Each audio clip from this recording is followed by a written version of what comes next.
மாதவியோ எதுக்காக sir search பண்றீங்கன்னு கேக்குறாங்க. ஆனா அவர் எதுவுமே பதில் சொல்லாம வீடு ஃபுல்லா தேடி பாக்குறாரு. அப்ப அங்க ஒரு பழைய பெட்டி ஒன்று இருக்கும். அதுக்குள்ள வந்து பழைய திங்ஸ் இருக்குன்னு சொல்றாங்க. இவரை திறந்து பார்த்துட்டு எதுவுமே இல்லைன்னு சொல்லி இங்க இருக்க வீட்டுல இருக்க டெக்கரேட்டிவ் ஐட்டம்ஸ்லாம் யார் பண்ணதுன்னு கேக்குறாரு. இவங்களும் நான் தான் பண்ணேன்னு சொல்றாங்க. அவரும் எதுவுமே சொல்லாம கிளம்பிடுறாரு. இப்ப வீடு பக்கத்துல இருக்க சிசிடிவி கேமரா செக் பண்ணி பாக்குறாரு. அவர் டியூஷன் எடுத்துட்டு இருந்தார்ல, அந்த பொண்ணோட அக்கா தான் நயன் ஹாஸ்பிட்டல்ல வேலை செய்யற ரிசப்ஷனிஸ்டா இருப்பாங்க. கௌரி சங்கரை பத்தி ஏதாச்சும் தெரியுமான்னு சொல்லி விசாரிக்கிறாரு. அவங்களும் எதுவுமே தெரியாதுன்னு சொல்லிடுறாங்க. இந்த ஹேண்ட் ரைட்டிங் யாருதுன்னு தெரியுமான்னு கேக்குறாரு. அதுக்குமே தெரியாதுன்னு சொல்லிட்டு கிளம்பிடுறாங்க. கௌரி சங்கரை பத்தி நயன் விசாரிக்க வந்தார்ல, அதை வந்து ஹிந்தி டீச்சர் இன்ஸ்பெக்டர் கிட்ட சொல்றாரு. ஆனா அந்த நம்பர் பேரெல்லாம் தெரியாது. கார் மட்டும் தான் போட்டோ எடுத்தேன்னு சொல்லி நம்பர் அனுப்பி வச்சிருக்காரு. நயன் மாதவியை ஃபாலோ பண்ணிட்டு இருந்ததா யாரோ போட்டோ எடுத்திருக்காங்க. நீ மட்டும் மாதவி விஷயத்துல இன்னைக்கு அப்புறம் தலையிட்டனா இந்த போட்டோஸ் எல்லாம் போலீஸ் ஸ்டேஷனுக்கு அனுப்பிடுவேன்னு சொல்லி மிரட்டுறாங்க.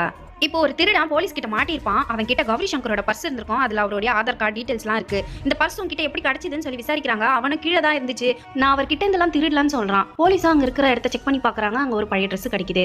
இப்போ நயனும் இதுக்கு மேல இருந்தோம்னா நமக்கு தேவையில்லாத பிரச்சனை வரும்னு சொல்லி அங்க இருக்கிற திங்ஸ் எல்லாம் எடுத்துட்டு ஊரை விட்டே போயிடலான்னு கிளம்புறாரு. இன்ஸ்பெக்டர் மாதவி வீட்டுக்கு வராரு. அவங்க கிட்ட கௌரி சங்கரோட திங்ஸ் எல்லாம் போட்டோ எடுத்துப்பாங்க. இதை காட்டி ஹஸ்பண்ட் தான் கேக்குறாங்க. மாதவியோ எதுவுமே சொல்லாம அமைதியா இருக்காங்க. இன்ஸ்பெக்டருக்கும் மாதவி மேலதான் சந்தேகம். இப்போ அவர் என்ன சொல்றாருன்னா, உன் ஹஸ்பண்டோட பாடி கிடைக்கிற வரைக்கும் நான் தேடிக்கிட்டே இருப்பேன்னு சொல்றாரு. மாதவியோ இப்போ அந்த மர்ம நபர் கிட்ட இன்ஸ்பெக்டருக்கு இவங்க மேல சந்தேகம் வந்த விஷயத்தா சொல்றாங்க. இப்போ அந்த கார் நம்பரை வச்சு அது நயன் என்ற டாக்டரோடையது. அதனால கிளினிக் வந்து பார்த்தா கிளினிக் மூடி இருக்கு விஷயத்த சொல்றாரு. அன்னைக்கு நைட்டே இதுக்கப்புறமும் பாடி வச்சிட்டு இருந்தா நமக்கு தான் டேஞ்சர்னு சொல்லி கௌரி சங்கரோட உடம்ப ஒரு பெட்டிக்குள்ள போட்டு நயன் சீக்ரெட்டா வச்சிருக்காருல, அந்த ரூம்ல ஒரு ஃப்ரிட்ஜ் இருக்கும் மெடிசன்ஸ் வைக்க, அதுக்குள்ள போட்டுடுறாங்க. டாக்டர் இவங்க விஷயத்துல தலையிட்டதால தான் இவங்களுக்கு இவ்வளவு தலைவலி, அதனால அவரே மாட்டி விடலாம்னு சொல்லி இப்போ கண்ட்ரோல் ரூமுக்கு ஃபோன் பண்ணி டெட் பாடி அவரோட கிளினிக்ல இருக்க விஷயத்த சொல்றாங்க. ஆனா கொஞ்சம் தூரத்துக்கு அப்புறமா தான் மாதவி அவங்களோட போன் அங்கே விட்டுட்டு வந்ததா சொல்றாங்க. திரும்ப எடுக்கலாம்னு சொல்லி போறாங்க. யாரோ வர சவுண்ட் கேக்குது. அது டாக்டரா தான் இருக்குன்னு சொல்லி உங்க டேபிள் கீழ போய் ஒளிஞ்சிக்கிறாங்க. அப்ப பக்கத்துல ஒரு கட்டை இருக்கு. அதை எடுத்து நயனோட தலையிலேயே மாதவியை அடிச்சிடுறாங்க. அவருமே அங்கேயே மயக்கம் போட்டு கீழே விழுந்துடுறாரு.